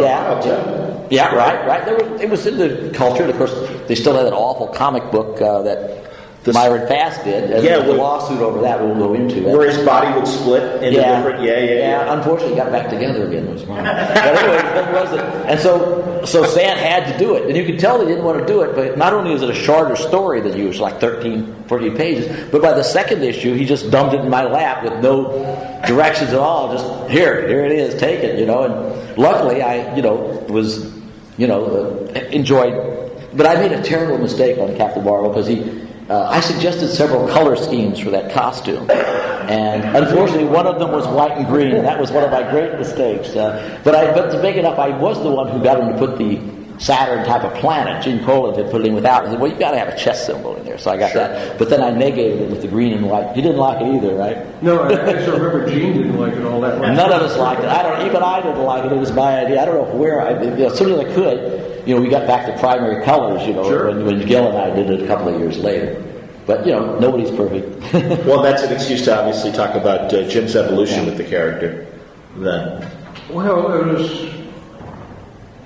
I don't know if you remember, but you gave me Captain Marvel when it was on its death throes. Was it me or Stan official? No, you gave it to me. Stan fired me off Iron Man a month or so before because you had us do... Yeah, he said, get these guys off there. Really? I don't remember that. Because we did the funny... Because I know he liked your work from the beginning. He's the one that really hired you anymore, isn't he? Or is it through John? No, you hired me, basically. I don't know. Stan was coming If he hadn't, I would have, But Stan saw the issue of Iron Man that Gerber and I did, which was funny after 54, it was 55, I guess. Yeah. And he said, I hate it. Get these guys off the book. Really? And you actually apologized to me at the point saying, I'm sorry this is happening, but I got another job for you. Mm-hmm. And you said, this is probably not going to last because it's on its death throes. Because you'd had You had the great welcome to Marvel. Stan kicks you off a book and I give you a dime, right? That's great. Yeah, you said, we'll find you something else afterwards. And I immediately got into Captain Marvel and the sales went up and you kept trying to get me off it. You wanted me to do the Thing book. The Thing team up book. Yeah, which you did. We did a couple of them. I said, I want to go back to Captain Marvel. Come on, stay with the Thing book. No. And then you wanted me to stay with Shang-Chi, but I still wanted to get to Captain Marvel. You and Steve only did a few issues of Shang-Chi. Yeah, I found out who Fu Manchu was. Oh, okay. That's my fault. I had never read any. Okay. Well, that was Stan's fault. He bought that. No, I did. That's all mine. That's all mine. I'm proud. I've been blaming Stan all these years. No, it's all mine, and I'm proud. But hey, we won't talk about that. That's for the Fu Manchu. Next panel. But it just was a lot of fun, and you were talking about Von Daniken. That was never onto my radar. Mine was always Wilhelm Reich or Carlos Castaneda or any of that stuff I was reading. Yeah, Lucas was big on Carlos Castaneda. When I did one of my only plotting sessions with him, he would talk to me about Carlos Castaneda, and he curled up a little fetal ball on the ground, rolling around to explain something. To me, it was just gibberish, but it's great for fiction. I love the idea of fiction. You don't have to believe in it, but it was a great starting point for fiction. Yeah, my belief is kind of tentative based on that, but it was great material to work with, and between. It was always more the philosophy rather than the science, and I always thought it was more interesting in doing stories. So, like Captain Marvel went from being a warrior to being a holy man, and then we did Warlock afterwards, and he was a holy man to start off with. So I can take the theme here. Yeah, sort of a paranoid schizophrenic suicidal was the only place to go with him. So you went. We had fun. Well, all right, well, first of all, shame on me because, as you mentioned, your Iron Man run, and we talked a little bit about it last night with the Infinity Gauntlet, Jim, the creation of Thanos that came in Iron Man. And, I don't, for the people that, I don't know, who was here last night? Only about half, not even a third. So, tell us about that. They've forgotten already anyway. So tell us about creating Thanos, and who's become such an important... Well, basically, it was a psych class I took in community college after I got out of the service, VA. I was going to take advantage of that. Guest lecturer came in and talked about the Freudian concepts of Eros and Thanos, the lighter and darker side of human nature. I latched onto the darker side and only recently played with that lighter side of it a little bit. Did some sample drawings up, brought them up, and you hired me to work at Marvel was some of those. Did you have 2 or 3 characters at the same time or something? I had Thanos. I had a strange version of the Destroyer. Mm-hmm. Drax, you mean? Yes, Drax. Yeah. Which you said we need another name because there's another Destroyer. Well, yeah. But the Drax thing that took care of that. Yeah. So we just came up with that one, and but he was in among the things, and I think it was Mentor Heroes, Drax, and Thanos. And Thanos looks really like Mentor from. He's thinner. He was much thinner. Yeah. And you said bulk him up immediately. At least I have some good ideas. Then the DC and Marvel, or DC's Dark Side and Thanos over the years kept inflating. Yeah. And I really think the whole expansion of their physique gave more the idea that they were the same characters. Yeah, which they even were. though any of the characters of Kirby I was ripping off was Mentor. Mm-hmm. But So somebody told me that they thought that the Thanos you did, that it had, was there really intended to be a vampiric feel to it, vampiric, or is that just somebody's interpretation of what Thanos was originally? Well, his 2 henchmen were the Blood Brothers, which were that would help. Yeah. May have given that impression. Yeah. And the other thing I like, besides the general look at it, and just if he'd be good, he'd be a good character. I was thinking of I'd seen Darkseid, but there was also Doctor Doom, and just that feeling of the massive characters just sounded appealing. One of the things that I particularly liked is the name Thanos, because as soon as I saw the name Thanos, as this expression goes, you had me at Thanos, because I loved the name, and I thought that the idea that we weren't going to let a name like Thanos get away. That's a perfect name for a character. Yeah, it's funny because recently I've been getting a lot of web articles saying that Thanos is a misspelling of Thanatos. Yeah, right. Jim Starlin can't spell. But the truth was that do you remember the Greek restaurants in the 70s? Mm-hmm. All the Thanatos. Yeah, that's right. I had one 2 blocks down the house from me. They said, I can't spell. I went past the damn thing every day. Yeah, there was Thanos, and there was I don't remember the American poet who wrote Thanatopsis is a poem, So I was aware of which makes more sense than naming a restaurant Thanatos. Yeah, right. It doesn't seem like it's like you're going to death. Let's not argue anything that isn't fresh. Yeah, but anyway, I guarantee you a little bit of botulism with every serve. You and Stan basically had a good relationship, except he kept having John Romita redraw your faces or something like that. That was John. Well, John is more anticipating about what Stan wanted. Yeah, anticipatory, really. Yeah, sometimes. Yeah. Well, Stan and I started off doing the cover sketches for other artists to do. So every morning I would come in and I would do a sketch up from the Xeroxes of an issue of a book. Then I would take them in and take them in to Stan in the afternoon when he showed up, and he'd go, perfect, except. And then he would get up on the desk and he would act out. Do you remember how he did this? Yeah. He would act out how he wanted the pose to be. He got that from me. And how often did he sit on his glasses afterwards? He used to do that with me regularly. I still have to ask you a question. What was it? Because I have no real memory of this. What was it? Did you get any idea of what was he didn't like about your Iron Man, particularly? Because it looked. Oh, it's funny. Oh, you really thought we were disrespectful to his character? Oh, but it was drawn like an adventure comic. Yeah, but Gerber and I had. Well, Gerber, you're weird. Gerber was weirder. Stan later on got mad at me about a Nick Fury story that Howard Chaykin and I did. I think this was after you were gone as editor, and he sent out a memo to everybody saying that this story should never be referenced anywhere in the Marvel Universe ever again. What was it you had done? He was embezzling money for a formula that would keep him young. Oh, yeah. Well, okay. A little miscalculation of my part. Yeah. Not the first time. I can't tell you how much I love being a fly on the wall and hearing these kinds of stories. This is exactly what I was hoping for with these kinds of panels.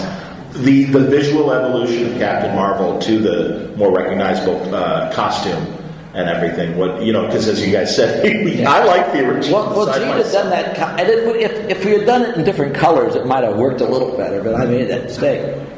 But somehow, then one day, it just wasn't going anywhere. I'd got off it. Arnold Drake was writing it, and so forth. Changed artists. Don Heck. It just wasn't going anywhere, and I think the color scheme wasn't helping any. And somehow, and one day, I don't remember if it was a weekend, but I woke up at home one of the days I was in my apartment, one of the days I was working, at home as opposed to coming to the office, and I suddenly had this idea that we had to do something with Captain Marvel, and I said, I know what I'm going to do. I'm going to swipe Captain Marvel. the original Captain Marvel, which I love as a character. That was magic. This is sort of science, low-level science fiction. So I called up Stan. We had just given the book to Archie Goodman and everything to try to, because I felt he'd do a good job with it. And I called up Stan. I said, I'll give, I got an idea. I said, of course, this is weird because I didn't have the right to do this. I'm working for Stan. But I said, I'll give you, I have this idea from Captain Marvel, but I'll only tell it to you if I can write it. And so I told it to him. I don't think I went too much into the idea that it was really ripping off the old Fawcett Captain Marvel. I just gave him the story without it and assumed he would have forgotten, the old Captain Marvel. And he said, that's great, all right. So we gave Archie something else. So I saw Archie coming into the building and grabbed the page, and we changed a few drawings in Archie's last story to get the costume in there because it worked out. And then it was sent off to Don Heck. And that was all fine. It was all going to be fine. I was going to try to write it. Then Gil Kane comes waltzing in and tells not me, but Stan, because I didn't really know him, how we sort of had a nodding acquaintance, Gil and I, over the years. And he tells Stan, I'd like to do Captain Marvel. I don't think he called Stan my boy like he did everybody else. He's about the only people who didn't.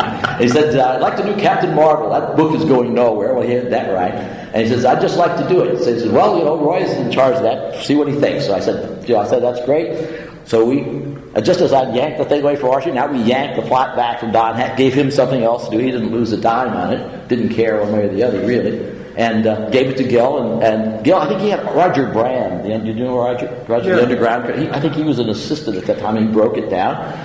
Gil really loved the story, saw what I was doing, and did it wonderfully. And from that time on, we became, collaborators, whatever we could, with, Iron Fist, Warlock, and stuff like that, and became good friends. And it all sort of grew out of the Captain Marvel collaboration. And it was doing pretty well and everything, but eventually, it was canceled and brought back about twice in those 5 issues Gil and I did together. And then I had to leave it, so when it came back a little later, the second time, gave it to Marv Wolfman and Wayne Boring, the Superman. Wow. I thought it would be funny if the second Superman artist ended up drawing Captain Marvel. That was just my humor. And so Marv Wolfman wrote it, and a little bit it ran through, and then Jim wandered into it and began to work his wonders on it. Yeah, there were a couple issues there. Yeah, so you can tell about how you took it over then. Basically, I already have. You said we have this book that's rapidly dying. You had gotten your early sales reports on the Wolfman Boring runs, and it was lowered, and you had just expanded out. I think you had 5 new books, and this was way at the bottom. And so you said, do this, and we'll do it. I'll find, once this book gets canceled, I'll find you something else. Yeah. And it never got canceled, so I just stayed with it until we went on to Warlock. Why did you, was it when I was still the editor, did you change the color from the white that Gil had wanted to blonde? Oh, you suggested that. I did? Yes, you said... I wasn't drinking that much in those days. Because I never liked that. Really? You suggested it because you thought we'd bring in younger readers. Blonde hair will bring in younger readers. I made you guys take the mustache off Master Kung Fu. Remember when you brought the drawing in, he had a little mustache, and I said, lose the mustache because he looked we had that. So I guess I had that. Well, Stan didn't want any. Did I have to give him freckles too? Well, make him look younger or something, give him a fishing pole. I remember Stan didn't like any of the Asian faces on that. Interesting. Yeah, so that's why we ended up making him Eurasian. And a lot of that had to do with the quality of my drawing at that time, to be fair. Oh, I think it looked fun. Well, I thought it didn't work. Looking back at him, I think, okay, maybe it was best to go with the face that was on the costume design. But basically, the blonde hair was... I was going to do all these changes in him at that point, and you suggested the blonde hair for the younger thing. So I just tossed it in. It was kind of a nice little bit because at one point he goes, without looking in the mirror, goes, oh, and I have this blonde hair now. He just knew he did. Yeah. Was it my suggestion or was it your idea to swipe Steve Ditko's Captain Atom trail, that he had done on Captain Atom, where the little atomy or bubbly things coming after him, which in my mind was like Ditko's Captain Atom that I have loved from the late 50s. Yeah, but I love it too. I don't know if it was my idea or yours or which one of us suggested. Doesn't matter. I was curious. Plagiarism, whichever one of us did. Yeah, we swiped it, whatever it was. It wasn't like it was our idea. Yeah. We're standing there, we swiped Captain Marvel, we swiped Captain Atom, you swiped Fu Manchu. We never made anything up, That's awesome. We just moved it around. Yeah. That's amazing. I don't think there's anything really original almost in life, period. Everything else has been done at some point or another. Yeah, it's all synthesis. Yeah, so cultural, whatever. Change it around. Everybody's got two eyes. Is the first one character who has three? Is that the original one? Yeah. Now, I've got a ton of key moments to talk about, but I also want to open up to you guys and women. So if you do have questions, start, and then I'll even happy to take them now. I don't know. And if not, I'm ready to go to something. All right. Gentleman in the back. Yes, sir. Yeah, you. Jedi. Loudly, please. Loud. I'll interpret it for you. All right, so with the advent of the Kree Skrull War, do you think Marvel Comics overall became more cosmic? I mean, Claremont was introducing the Shi'ar into the X-Men. Yeah, do you think that basically the introduction of a larger cosmic scale within the Marvel Universe affected? I think it probably had some influence, but on the other hand, it was just continuing on the road that was already being taken. The Kree had just come in, and that was opening things up. You had the Skrulls already, and it was just, you're looking for new material. Now, once I did, then somebody else can look at the Kree Skrull War and say, I can take it one step further, or one step this way or that, or even not even think about the Kree Skrull War, but just have his own ideas. It's just a natural evolution. You have to take something somewhere. I think it was influential, but if it hadn't happened, something else probably, would have. And of course, now with the Kree Skrull War, I never want to mention it without saying that, John Buscema, one of the best artists ever in comics. His brother Sal was pretty good too, and he did the early issues where we established the Captain Marvel connection. But of course, as I would be the second to tell you, the important artist that came on the book, that book was Neil Adams, and he came on and took a step, upward. And you know why I'm the second person to say that. I'm glad you guys are mentioning the but artist. But I'm right. And truly an epic story. And I'm glad you mentioned Gil as well. Jim, I want to get into the death of Captain Marvel, but before I do, who do you guys think were? And Jim, certainly your art was among those great cosmic artists and stuff. But who were the great Marvel cosmic artists that really understood the scope of space? Kirby. Sir, of course.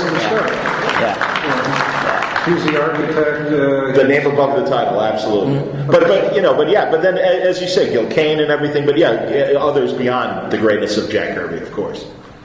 Yeah, I mean, there were beautiful jobs that.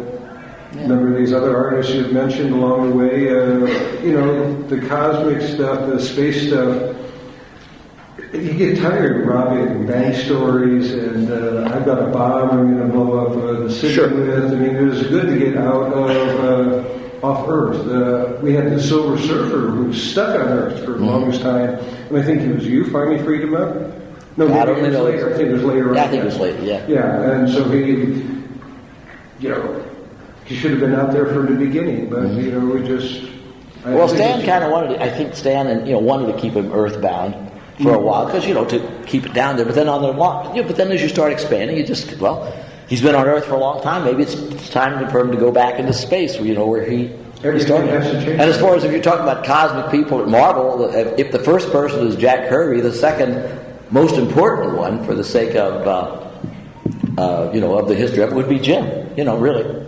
I would agree, absolutely. I mean, with all due respect to John Buscema and Neil Adams and the rest, the next real step would be you. Yeah, but I wouldn't have been there without Steve Ditko against Dr. Strange along the way. So. Yeah. Even Dr. Strange, it isn't science fiction, but it has that same. But it has that feel, and that thought occurred to me as well because it was more the astral plane. But again, there is that kind of sci-fi kind of. Yeah. Well, Jim's the guy that mixed them all up, though. By the time he was done, you couldn't tell what was magic and what was science, and everything. The rest of us have the compartments. With Jim, it's like sort of a stew, I hear you, man. That's because I have a hard time telling what's real and what's not real. You're in good company here. Jim, I remember when The Death of Captain Marvel came out, and it was this graphic novel event. And it really was. It was, and forgive me for making it a personal story, but man, we had the direct market then, and it really did feel like an important book. And I know, obviously, you talked about it last night, and if you don't mind today, talking about the personal side of the story as well. Okay, my own father had passed away a year before from cancer, so it was percolating around inside me, and Jim Shooter asked me to kill off Captain Marvel because they didn't know what to do with him, and they wanted to make him a woman. Sounded reasonable to me. So I came up with at least 3 or 4 plots before I finally settled on this one, and they were all the standard hero dies in a blaze of glory at the end of it, and I really didn't want to have to draw those stories. And so somewhere along the line, a connection was made. Unlike when you were the editor, Jim Shooter had a bunch of assistant editors. So I sent the plot in, and every one of the assistant editors loathed it. They simply hated it. And the only person who liked it up there was Shooter, and he gave me the green light, and I guess he made the right decision because it sold pretty well. Mm-hmm. Incredible book, absolutely. And I'm glad we mentioned the fact that obviously then the powers turned to Ms. Marvel, who became, of course, currently Captain Marvel, and it's been a wonderful evolution of the character. Carol Danvers started in your hands, Roy, and tell us about the beginnings of Carol Danvers. God, I hardly remember him. You know, Stan dumped this book in my lap, and he was sent to this place called the Cape, which, you know, we all knew was really the Cape Canaveral. And for some reason, Stan didn't want these exact names. It became the Cape, and the guy in charge, you'd think he'd have to be called General something. He's the Old Man or something. I don't know why Stan had one of these vague names, but eventually. So I don't remember if Stan had the idea for a woman head of security, or if it was mine, or what. You know, we needed a woman there anyway. At least one. We had Medic Una or whatever it was on the space thing, and so I just made up a character to be the. I don't even think she had a last name in the first issue. It was just Carol. When I finally had to have a name, I was looking for a last name, and somehow or other I settled on Danvers, which only later I realized is also the last name of the adopted name of Supergirl, I think, by a weird. Of course, yes. I had no conscious memory of that, or I would definitely not have used that name, but it's just a last name anyway. And she was just an in and out character. I never thought of her as having any great destiny, and the next thing you know, she became, Ms. Marvel. What was the other name she had in between? That wasn't Nova, it was Binary, I forgot about. And now she's been promoted to Captain, so she'll be General Marvel, and President Marvel and all that. Well, Kelly Sue DeConnick took the ball and ran with it, and certainly, created the modern Captain Marvel as Carol Danvers and stuff. But Jim, a nice spin with a lot of your female creations. Nebula and Gamora. I didn't create Nebula. Forgive me, I thought you had. I think it was Mark Grumo or something. Oh, I see. I only tortured Nebula. I was offended by the whole idea of Thanos having offspring. So as soon as I got a hold of her, merciless. I'm really kind of embarrassed by the way I treated her at this point. Decomposing alien. Yeah, so I look back at that and I'm going, how misanthropic of me. Geez. Oh, well, yeah, okay, I respect that, absolutely. Yeah, but Gamora was around, and I did a lot with Moondragon, too. Indeed, Moondragon's a great character, absolutely. Keep waiting for her to show up. Yeah, well, hopefully. I'm hoping Pitt comes first. Yeah, absolutely. Everyone writes to Kevin Beach and tell him you want to pick. That sounds good. More questions from the audience? Way in the back, sir. Or miss. Sir. Yeah, you, sir. I'm just curious big fan of both your guys. I've been a huge fan for a long time with Mr. Starlin, with your creation of Thanos and everything like that. And I know you learned a lot from Jack Kirby, and he made Darkseid. Who do you think, I want to hear from you, who would win in a fight? Whoever strikes first. Simple as that. Next question. Yes, sir. In the hat. Yep. I just have a question for Mr. Starlin. What do you think about how Thanos was portrayed in Infinity War? I'm still having a little trouble with those pupils. But, they brought me down to the set before the movie came out. We talked things. There was no surprises. I never expected to be a carbon copy of the book because half the characters aren't there in the Marvel Cinematic Universe. I think they just did a wonderful job. Josh Brolin, who was never on my radar as Thanos, now I can't imagine anybody else doing him. What can I tell you? Everybody here loved it, so why should I be any different? And you were saying last night that he really loves the character. Yeah, he's allowed me to get into the Eternals movie. He wants to play Thanos again. Awesome. Don't you think they'll kill him off at some stage, Thanos? Well, he's already dead, so why not? Yeah, well, we got to get through this next movie, and we can't talk about what happens to him during that movie, or the mouse comes along and breaks my kneecap. Sir, I have a question for Roy. Speaking of the movie, since the new Captain Marvel movie is going to feature like Kree Skrull or background, have you been involved? Are they invited to the set or anything like that at all? For the What, you mean consult with me or something? Is that what you're saying? No, they just take the stuff and do what they want to and send me a small check occasionally, and I'm very happy. I go see the movies and see what they do with them. Sometimes I like it, and sometimes I don't. Mostly I do. I may quibble with particular details or, like some things more than others. Like the people. Yeah, right. See? Like when they did Ultron, who's my favorite Avengers villain. Talk about that, right? He didn't look like didn't look as much as I would have liked him to. The version that I had particularly had done in there, I would have liked that. But other than that, and the fact that I wasn't as wild about the plot, some of the aspects of the plot, I knew exactly what Ultron was trying to accomplish. But the general feel of that villain and the way the writing and James Spader in the reading of the part was just to me flawless, and everything. The only thing I don't like is thinking of it as a minion of Thanos, but I guess everybody was a minion of Thanos. Even Loki was a minion of Thanos, so... That's true. It was very funny when the first movie came out, I ran into Roy at a convention, and you mentioned something about Thanos at the end of the thing. I said, yeah, that's pretty cool. And you turned to me and you went very seriously. I'm pretty sure you weren't serious, but you went very seriously. It should have been Ultron.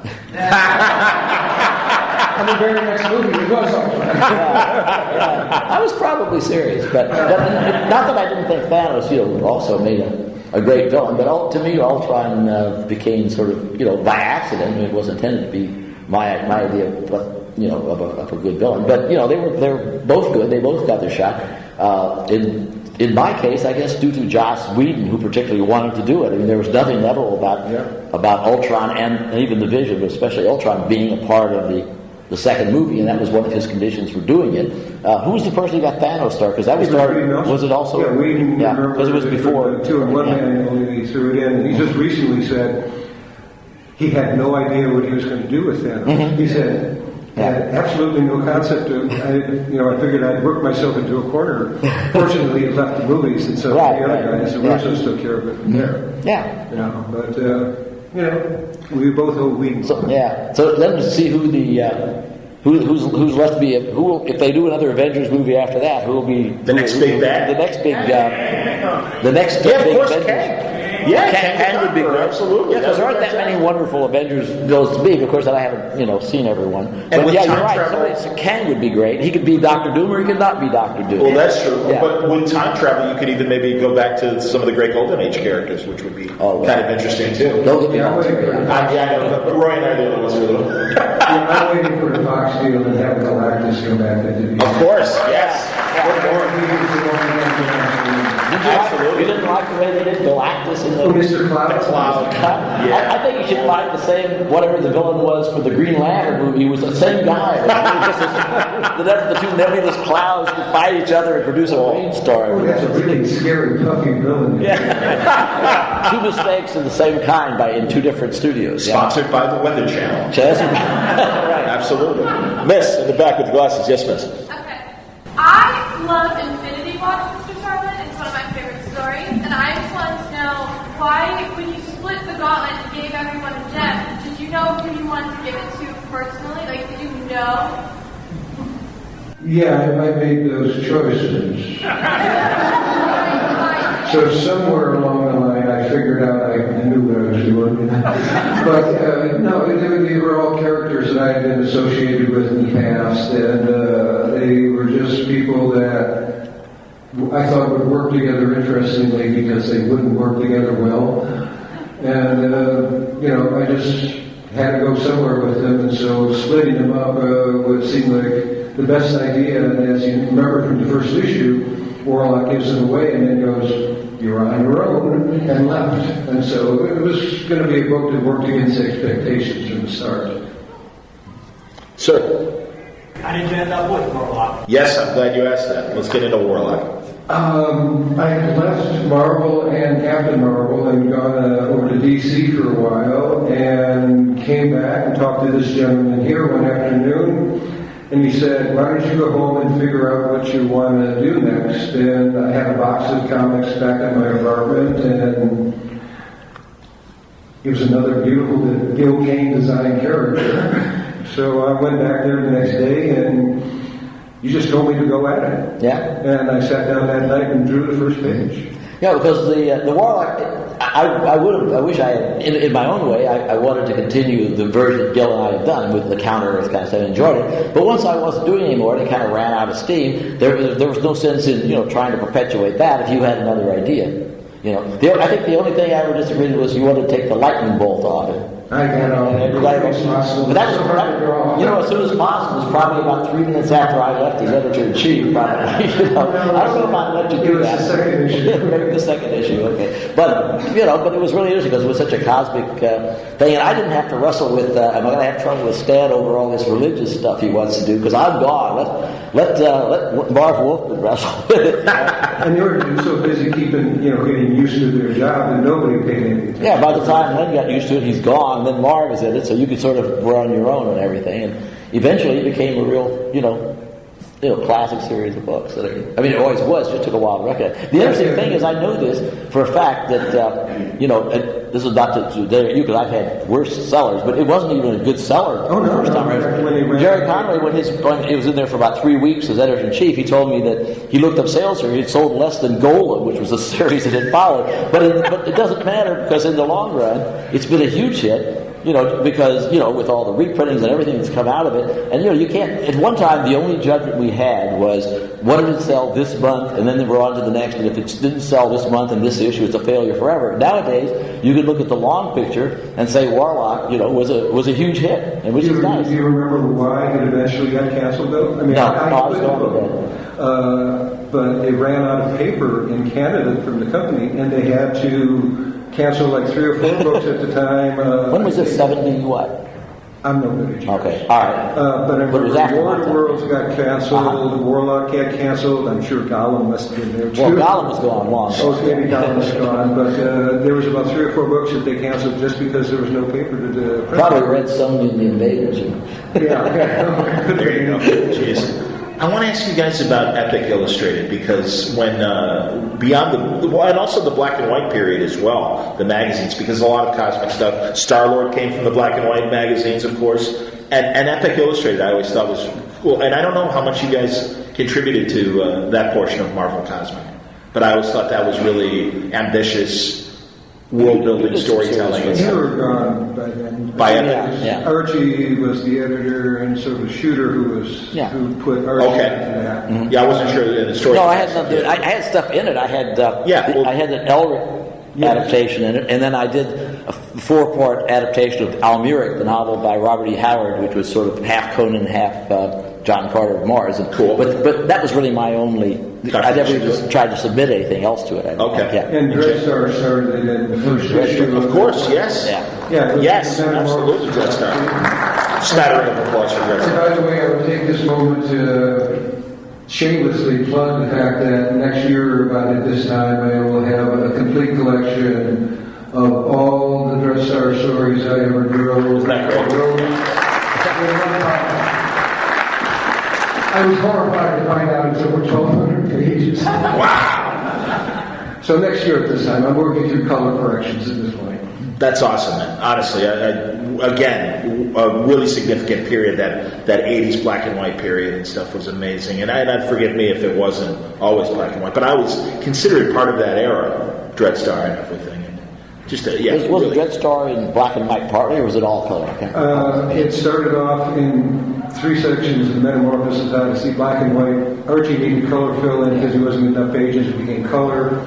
Then I did another black and white in Price. Okay.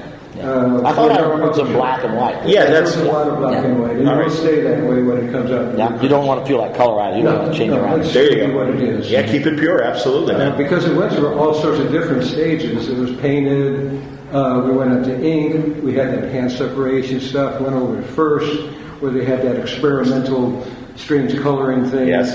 And so on. You know, so There was the anime version. Yeah, so all the different versions of it kind of a part of the whole strangeness of it. Absolutely. Yeah. No question. Way in the back, sir, with the beard. We're on the subject of Dread Star. What about Metamorphosis Odyssey, where all this kind of springs from? Infinity Horn, the battle between the Usarians and the Zygots, the fact that the Usarian created band, pole band, or wielder of a sword, never really truly trusted him, and then becomes a hero when they destroy the Milky Way, and he goes off into another galaxy. I mean, it's kind of an interesting sort of, you're building a mythology there that hasn't really been seen until Neil Gaiman started doing similar things with the American gods. So, what inspired you to do Metamorphosis Odyssey? What was the impetus? Is it so rich in its philosophical and its moral facets? Drugs.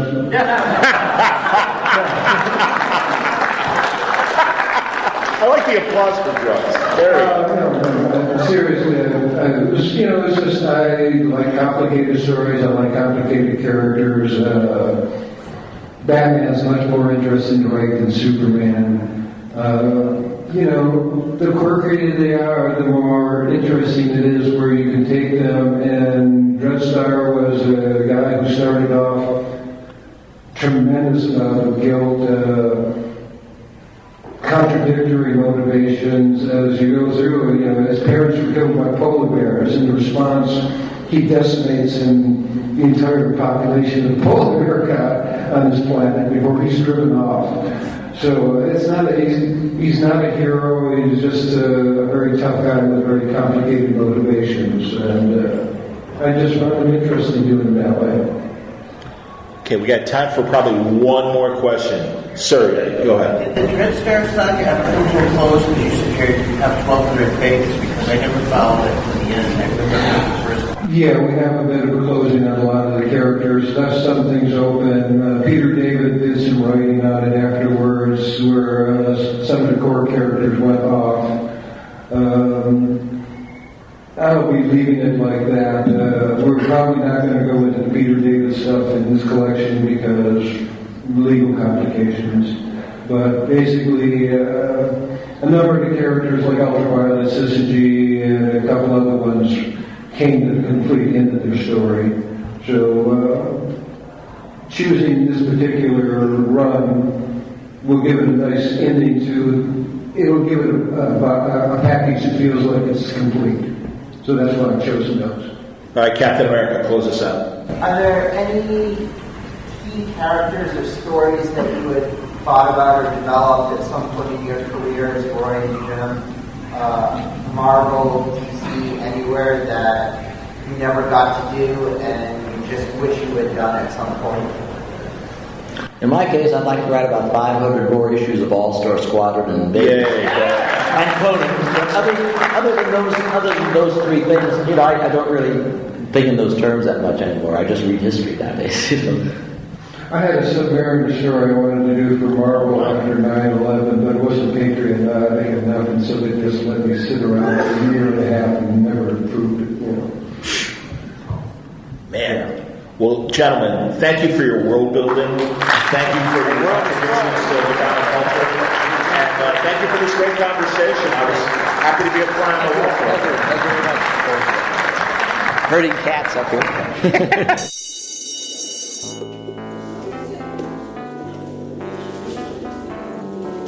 Unbelievable stuff. Roy Thomas and Jim Starlin closing things out on today's Word Balloon.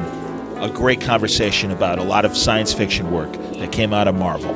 I hope you enjoyed it. This episode was brought to you by Aftershock Comics, shaking things up at your local comic shop right now with hit series like Animosity by Marguerite Bennett and Raphael De La Tour, Baby Teeth with Donny Cates and Gary Brown, and A Walk Through Hell by Garth Ennis and Goran Sudzuka. Check out what's rumbling now and how to order your favorite books from your local comic shop at AftershockComics.com.